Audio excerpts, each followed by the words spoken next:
Whenever you're ready. Is my head like in the frame? Let's do it like this. Hey, it's Dr. Cody Roll with Techforpsych. With frogs in his throat.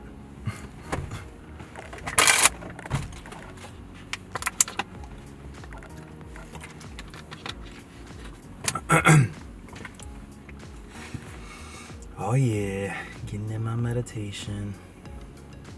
Hey, it's Dr. Cody Roll with Techforpsych. So we're out here. We were gonna film near Lake Michigan today, but it is so windy that I didn't think the audio would be good at all. So I'm doing it right here inside of the truck. But I wanted to talk about a concept that's really important to Muse meditation.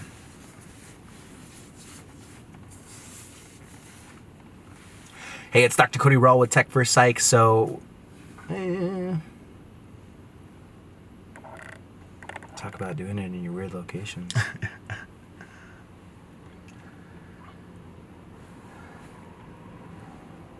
Hey, it's Dr. Cody Roll with Techforpsych. So today, man, gotta feel it. Gotta feel the energy. I'll say so. The car was good, so you were focused the whole time. So we don't have to worry about like the cars passing. It didn't switch focus for us. Okay, cool. All right. Hey, it's Dr. Cody Roll with Techforpsych. So we were going to film this video out by Lake Michigan, but it is so windy today that I didn't think we would be able to get good audio. So I'm doing it right here in the truck, but it's a very important topic. It is talking about mind dullness when it comes to meditation, especially with meditation using the Muse headband. So we're going to talk about 4 different things that you can use to overcome mind dullness and boredom during meditation. If you guys haven't already, be sure to hit the subscribe button and click the bell so you get notifications when I upload new content. Really appreciate the support. So you're supposed to sit there for 20 minutes just concentrating your attention on the breath. I don't know about you, but when I first started out meditating, I was like, how the heck am I going to do this? How the heck do people do that for hours at a time? How can you just concentrate on your breath coming in, going out, coming in, going out? Sounds boring to me, but really what you need to do is bring a flavor of experience to the entire process so that it becomes more interesting than you could ever imagine. So the first thing that actually can bring some curiosity to the experience is neurofeedback itself. So I see this when I'm working with clients and they're actually using neurofeedback like the Muse meditation headband and getting audio feedback on where their attention is, whether it's on the breath or whether they've let their mind wander. And it's pretty cool because the meditation app lets you know if your mind has wandered because the audio feedback gets really stormy and windy, kind of like how it is outside right now. But what happens is that it piques your curiosity. It really gamifies the experience. And the fact that you know that there's going to be a score at the end really makes you feel like you want to maintain your attention on the breath so that you can get good scores, so that you can continue your meditation streak and learn a little bit more about your mind. I think that I just had this interview with Graham Moffat from Interaxon, and we both agreed that not only do you learn about your mind, but you also connect with your body, how your body feels. Because when you get this feedback, you really get more in tune with where your attention is, how your mood is, how your focus is, and what your mind and your body are feeling as you go through the meditation. So that's the first level of actually making meditation interesting and overcoming boredom, or what John Yates would call mind dullness when it comes to meditation. The second thing is bringing a sense of novel curiosity to the breath itself. So when you're actually meditating and concentrating on a point of focus or the breath, you can bring forth some curiosity there. And what that actually does is release a little bit of dopamine, just enough to keep you interested. For example, with the breath, you can watch it come in, watch it go out, notice different amounts of air coming into your lungs and out. Notice how each breath is a little bit different than the last.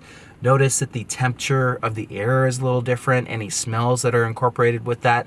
You can change your attention on what point you're focusing on. So you can focus on the tip of your nose, you can focus on your diaphragm, and all these different things, even like how your chest muscles are expanding or how your diaphragm is expanding. These little nuances can make it more interesting for you.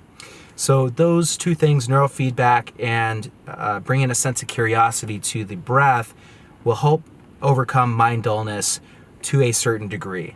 in my opinion, it really doesn't get you past just a couple of minutes of trying to follow the breath and like really forcing your curiosity to overcome it. How do you get to the deeper levels? How do you get to stages 6 through 8 that are described in the Mind Illuminated, where the experience is so fascinating that you don't even want to come out of it, that it is just totally engaging and just a process that has you captivated?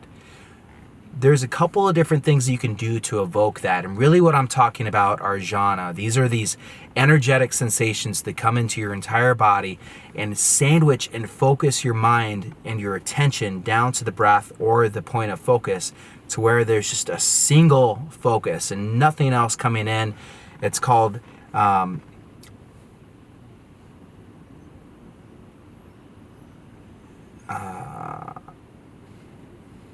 part of that is called pacification of the senses. So you don't have any other sensory information, the audio or any visualizations. All that's kind of pushed out, and you're in this space that just opens up before you, and all there is the point, and you're just watching it, and you feel incredible in your body.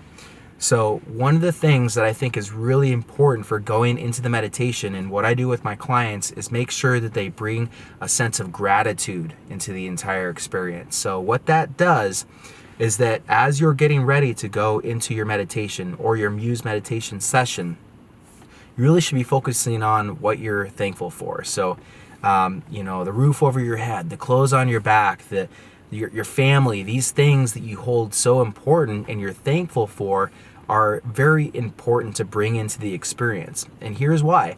When you do that, when you actually feel the emotions, you're getting a rush of dopamine and serotonin and norepinephrine. These different neurotransmitter chemicals are awakening your brain, and they're bringing on different mind systems, as John Yates would call them. He calls them mind systems.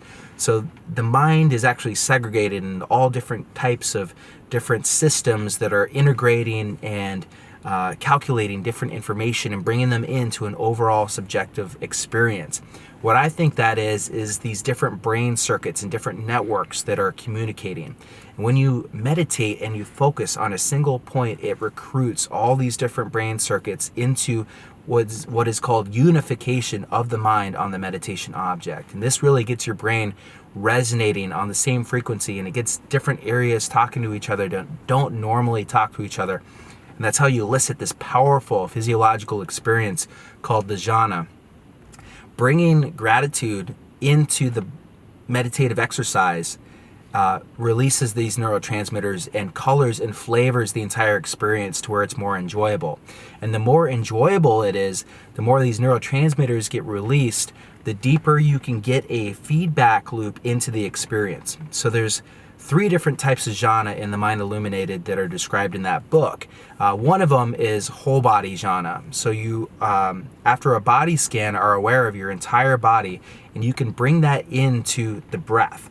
So the thalamus is the routing system into the brain, and when you fill up all the sensory information in the thalamus with this feeling of the body and concentration on the breath, you get pacification of the senses. You don't care as much about what's going on in the outside world. You don't get distracted as much, and you don't get distracted as much by internal stimuli or the thoughts that are happening. You really sandwich your mind into the meditation object. And you got the whole body jhana, so you are very aware of your entire body, and you're sitting there watching the breath and hypnotizing yourself into this experience. And what you get out of that is called meditative joy. So when the joy rises up, you feel better and better about actually seeing this meditation object and getting pulled into it. That gives more fuel to the fire, gives you more energy to focus on the point of meditation. It's kind of like when people take Adderall, right? The stimulation, that stimulant produces a lot of dopamine in the brain and allows them to focus on a single thing, like a lecture.